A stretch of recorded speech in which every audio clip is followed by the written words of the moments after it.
Hi friend, good evening. This is Ravin watching my to study. दोस्तों, आज discuss करेंगे कुछ कॉमन क्वेश्चंस जो कि अधिकतर स्टूडेंट्स के दिमाग पे आते रहता है। फॉर एन एग्जांपल, जो 6 to 8 के स्टूडेंट हैं उनका दिमाग पे आते रहता है कि जो पेपर 4 है उसमें इंडिविजुअली सब्जेक्ट के ऊपर में 33% लाना है, या तीनों सब्जेक्ट को मिला के 180 के ऊपर में 33% लाना है। इसके ऊपर हम लोग डिस्कस करेंगे। दूसरा चीज, आपका नॉर्मलाइजेशन होने वाला है, ये चीज शायद आप जानते हो, लेकिन कैसे होता है उसका पीडीएफ आपको कैसे मिल पाएगा, उसका पीडीएफ को मैं लाइव दिखा दूंगा कि कहां से आप डाउनलोड कर सकते हो। इसके बारे में हम लोग डिस्कस करेंगे। थर्ड पॉइंट, कल मैं एक अनाउंसमेंट किया था मेरा टेस्ट सीरीज को लेके, जहां पे मैं आपको यह बताया था कि मैं आपको 5 डेज का टेस्ट दिलवाऊंगा जिसका फी रहेगा 300 रुपीज पेपर 3 के लिए। अब वो 5 डेज का जो टेस्ट है उसको मैं इंक्रीज करके 10 डेज के लिए कर दिया हूं, यानी कि 1 to 5 का जो पेपर 3 का टेस्ट होगा वो 10 दिन तक होगा। 6 to 8 का जो पेपर 3 का टेस्ट होगा वो भी 10 दिन तक होगा। इसके बारे में मैं डिटेल्स बताऊंगा इस वीडियो में, बिल्कुल स्किप मत करना, पूरा वीडियो को वॉच करना, ठीक है। इससे पहले, ये मेरा चैनल है, इसका जहां पे मैं आपको दिखा दूं कि ये मेरा प्लेलिस्ट बना हुआ है A to Z स्टडी पे। आपका जेटेट मेंस का, इसको मैं हर एक वीडियो पे बताता हूं क्योंकि काफी इंपॉर्टेंट वीडियो है। यहां पे ऑलरेडी मैं 48 वीडियोज बना के रखा हुआ हूं। सारे क्वेश्चंस ऑलरेडी जेएसएससी का डिफरेंट एग्जाम से एंड कुछ क्वेश्चंस सेंट्रल लेवल एसएससी से मैंने कलेक्ट किया हूं। हर एक क्वेश्चंस इंपॉर्टेंट है, हर एक क्वेश्चंस को मैं एक्सप्लेन करके 3-4 क्वेश्चंस न्यू क्रिएट किया हूं। इसलिए बार बार बोलता हूं कि इन वीडियोस को जाके देखो, काफी कंसेप्ट आपका क्लियर होगा, आपको पता चलेगा कि क्वेश्चंस किस लेवल से आता है, ठीक है। देखो, अब आते हैं सबसे पहला चीज कि पेपर 4 में ये पॉइंट सबका दिमाग पे चल रहा है कि उक्त विषय में 33% अंक लाना अनिवार्य जो होगा। देखो, यहां पे अगर आप देखोगे पेपर 4 में सबसे पहला लाइन क्या लिखा है कि वैकल्पिक विषय कोई एक का मतलब क्या है कि ये जो 3 यानी कि एक स्टूडेंट, मतलब ये तीनों का नहीं बन पाएगा। साफ साफ कर दिया है कि आपको कोई एक में इसको आपको भरना है। अब इस लाइन को पढ़ने से पहले इस लाइन को सबसे पहले पढ़ो। इसके उपरांत ही सभी विषयों के प्राप्तांक के आधार पर मेधा सूची बनाया जाएगा।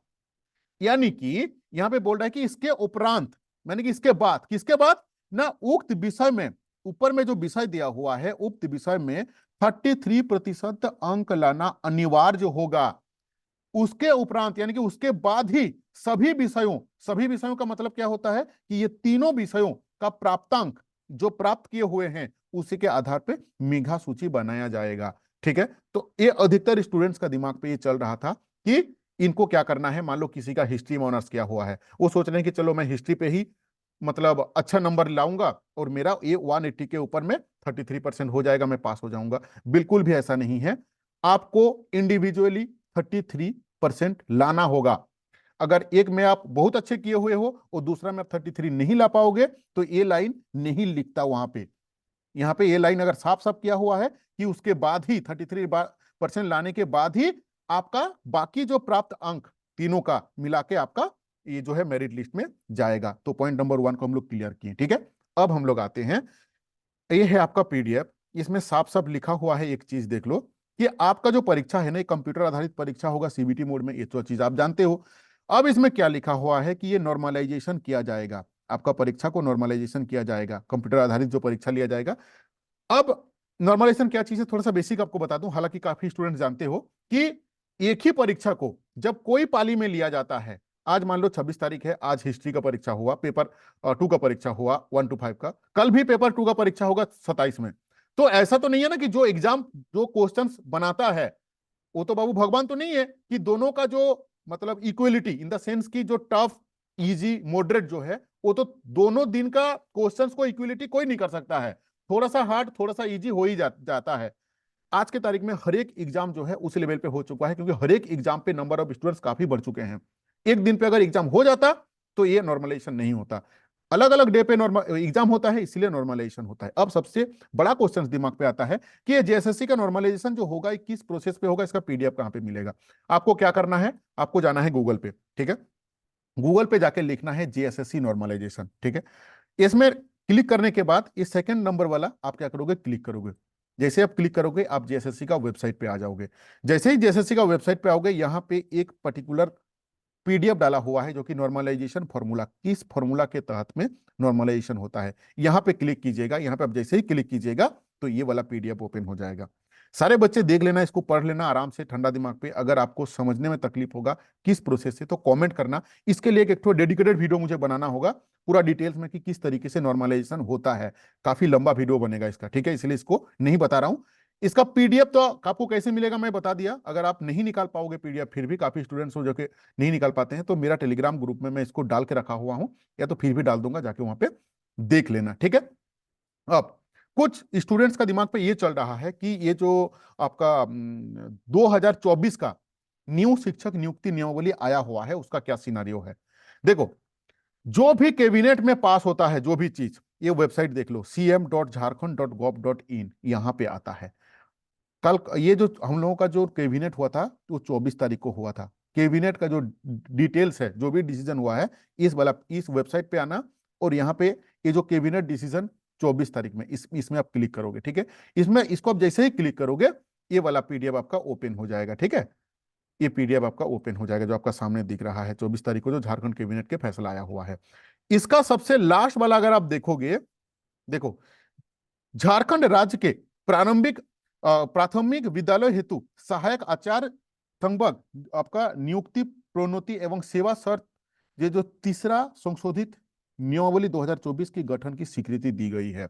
यानी कि झारखंड का आपका प्राइमरी एंड अपर प्राइमरी का जो नियुक्ति नियमावली बना हुआ है। अब इसमें एक सबसे बड़ा क्वेश्चन आता है कि ये जो नियमावली बना हुआ है ये इस परीक्षा में ये इंप्लीमेंट होगा कि नहीं, जिसका आंसर बाबू अभी तक तो किसी के पास नहीं है। लेकिन मेरा खुद का अगर पर्सनल ओपिनियन आप देखोगे तो ये इसमें होना चाहिए, और मुझे लगता है कि कुछ दिन के अंदर पे जेएसएससी शायद इसके ऊपर में भी नोटिस निकाले कि इसके जो भी इसमें इंक्लूड किया गया है पॉइंट्स को, उसको फिर से हो सके। इसका कोई डेटा नहीं है, ये मैं सेल्फ ओपिनियन बोल रहा हूं, मतलब अपने आप से बोल रहा हूं, जिसका कोई डेटा नहीं है। हो सकता है कि 2023 वाला ही के ऊपर में ही वो लोग करे, ये मैं भी, ठीक है।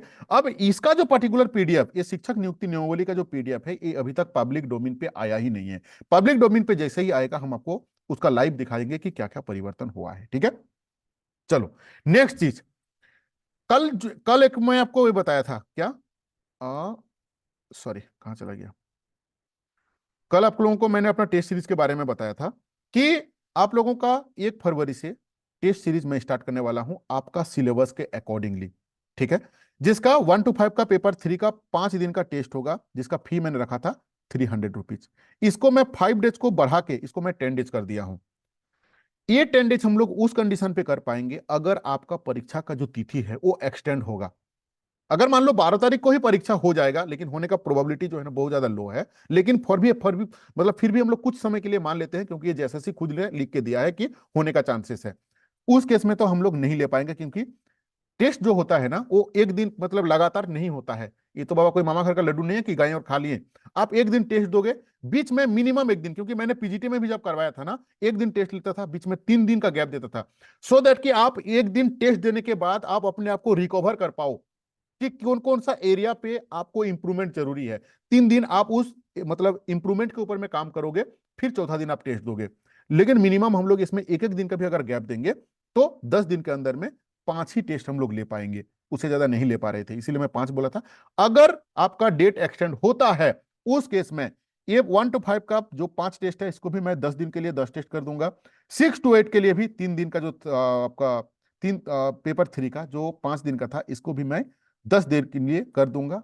प्राइस में कोई परिवर्तन नहीं, ये भी 300 रहेगा, ये भी 300 रहेगा। लेकिन जो पेपर 4 का 5 डेज है, ये आपका पेपर 4 का 5 डेज ही रहेगा। यानी कि जो 6 to 8 के बच्चे हैं जिसको दोनों लेना है, अब इसको जो 10 सीट मिलने वाला था वो अभी 15 सीट हो चुका है 6 to 8 के लिए, ठीक है। जिसका फी है आपका 500 रुपया। जो काफी स्टूडेंट्स ले चुके हैं मेरे से, उनका नॉलेज में भी ये नहीं था, ये भी डाल दिया।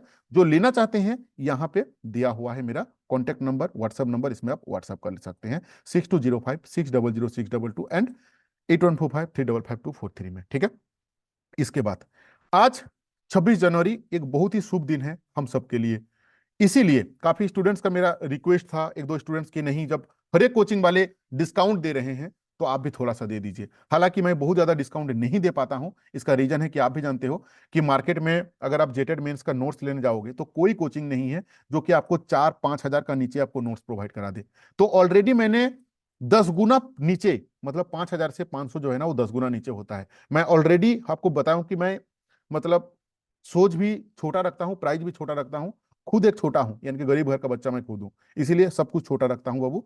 500 मैं खुद ही रखा हूं। अब इसके ऊपर मैं डिस्काउंट मैं मैक्सिमम 10% का कल के लिए, आज इस वीडियो अपलोड होने के बाद, आज से लेके कल तक 24 घंटा के अंदर में जो भी स्टूडेंट्स एसएसटी का पेपर 4 के लिए नोट्स लेंगे उनके लिए 10% का डिस्काउंट, यानी कि 500 रुपये की जगह पे आपको 450 रुपया पे करना है। अगर आपको लेना होगा तो इस नंबर से आप व्हाट्सअप कर सकते हो, ठीक है। अभी आपका दिमाग में ये आ रहा होगा, अगर आप न्यू देख रहे हो तो नोट्स किस टाइप का है मैं आपको दिखा दूं।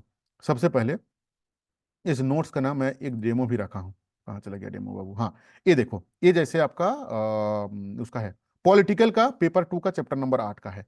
कंप्लीटली एनसीईआरटी बेस्ड नोट्स है, पूरा पूरी एनसीईआरटी का जो निचोड़ है ना, इसको मैं डाल के रख दिया हूँ। कुछ स्टूडेंट्स का मैं फीडबैक भी दिखा देता हूँ। ये देखो, मैंने एक पूल करवाया था, ये पॉलिटिकल का मेरा ग्रुप है, ठीक है। इस तरीके से आपका सिलेबस के अकॉर्डिंगली चैप्टर वाइज यहाँ पे डाला हुआ है। हिस्ट्री, ज्योग्राफी, पॉलिटी तीनों मिला के 65 या 66 चैप्टर है, जिसमें से मैं आपका 60 चैप्टर का नोट्स ऑलरेडी ग्रुप में डाला हुआ है, यानी कि जैसे हम आपको ग्रुप में ऐड करेंगे वैसे ही 60 चैप्टर का नोट्स आपको तुरंत मिल जाएगा। टोटल 65 चैप्टर है, 65 या 66 है। 4-5 चैप्टर का नोट्स आने वाले दिन पे मिल ही जाएंगे। मैं बोलूंगा तो 100% अटेंड मत करो कोई भी सिलेबस का। 9 देखो, 65 में से 60 का मैं नोट्स आपको दे चुका हूं, जो कि आपका मोर देन 90% आ रहा है। 90%। देखो, आपका पेपर 3 बहुत ज्यादा टफ है, पेपर 2 भी हद से ज्यादा टफ है, पेपर 1 भी पढ़ना है। कोई भी सब्जेक्ट को आप 100% अटेम्प्ट करने का बिल्कुल भी कोशिश मत करो। 100% अटेम्प्ट करने का कोशिश करोगे तो बाकी सब्जेक्ट आपका मार खा जाएंगे। अगर आप 80% भी आपका सिलेबस को कवर अप करोगे तो आपका सिलेक्शन होना तय है। इसीलिए हालांकि जब आपसे हम पैसा लिए हैं तो डेफिनेटली हम, मेरा ये जो वादा है वो हम आपको पूरा करेंगे। 5 चैप्टर का नोट्स हम आपको दे देंगे, अभी नहीं दे रहे हैं, मैं टेस्ट सीरीज में बिजी हूं, क्योंकि ऑलरेडी मैं 90% दे चुका हूं, ठीक है। अब देखो, जो ये लोग स्टूडेंट्स ले चुके हैं, कुछ स्टूडेंट्स, उनका फीडबैक भी मुझे दिखाना जरूरी है, क्योंकि अब तो ये तो दिखा दिए, डेमो भी दिखा दिए, लेकिन कैसा है उसका फीलिंग भी मैं आपको दिखा दे रहा हूं, जो बच्चे ऑलरेडी लिए हुए हैं।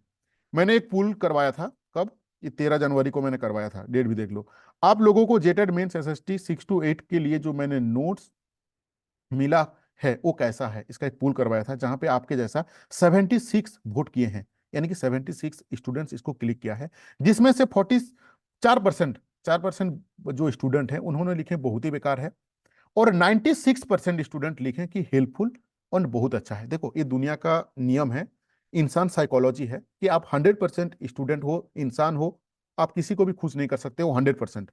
हम एग्जांपल देते हैं ना कि शादी में जब हम लोग जाते हैं खाना खाने के लिए, तो बाहर निकल के कुछ ना कुछ वहां पे बोलते हैं कि हाँ, वहां पे फलना चीज का जो था ना वो इशू था, हालांकि वो 20 लाख खर्चा कर चुका है अपनी शादी में, वो अलग बात है। इसीलिए ये जो 4% संतुष्ट नहीं है, लेकिन 96% संतुष्ट है। अब आप समझ सकते हो कि नोट्स कैसा होगा। अगर आपको लेना होगा तो इसमें क्या करना, मुझे कांटेक्ट कर लेना, ठीक है। अब आते हैं हम लोग चौथा चीज में, कि देखो ये एग्जाम जो है ना, इसका होने का प्रोबेबिलिटी क्या है, इसको लेके काफी स्टूडेंट्स का जो दिमाग पे ना वो चलते रहता है। देखो, सबसे पहला चीज, अगर हम लोग हाईकोर्ट का जजमेंट को देखेंगे, साफ साफ मेंशन है कि 3 महीना तक ये परीक्षा नहीं ले सकता है। अगर हम जजमेंट कॉपी का डेट भी देखे पकड़े, यानी कि 20 दिसंबर 2023, उसको उसके अकॉर्डिंगली 3 मंथ कब होगा आपका, मार्च का 20 तारीख तक। तो मुझे नहीं लगता है कि जेएसएससी या झारखंड सरकार हाईकोर्ट के अगेंस्ट पे जाके कुछ भी काम करेंगे, ये आशा भी नहीं कर सकते हम लोग। लेकिन जेएसएससी का नोटिस को अगर हम लोग एक तरफ रखें तो कुछ देर के लिए हम लोग को मान के चलना चाहिए कि फरवरी में परीक्षा हो जाएगा। लेकिन दूसरा सिनारियो पे है कि रिस्ट्रिक्टेड है आपका 3 महीना तक। दूसरा चीज, फरवरी महीना पे 6 तारीख से जैक भी परीक्षा ले रहा है आपका इंटर का, वो भी एक तो चैलेंज है। लेकिन इंटरनली क्या है, रियलिटी क्या है, ये तो अभी तक किसी को भी नहीं पता है, ठीक है। जब आएगा रियल टाइम पे रियल सिचुएशन, उस टाइम हम लोगों को पता चलेगा। आपका काम क्या है, तैयारी करते रहो। 26,000 है, ज्यादा से ज्यादा 1,20,000 बच्चे आएंगे, जेटेट सीटेट मिला के। बहुत ज्यादा टफ एग्जाम नहीं है, दूसरे मतलब वैकेंसी के कंपेरेटिवली बहुत आसान है इसको लेना, लेकिन उतना भी आसान नहीं है कि हल्का में ले लो, क्योंकि सिलेबस बहुत ज्यादा टफ है, ठीक है। Thank you to watching this video.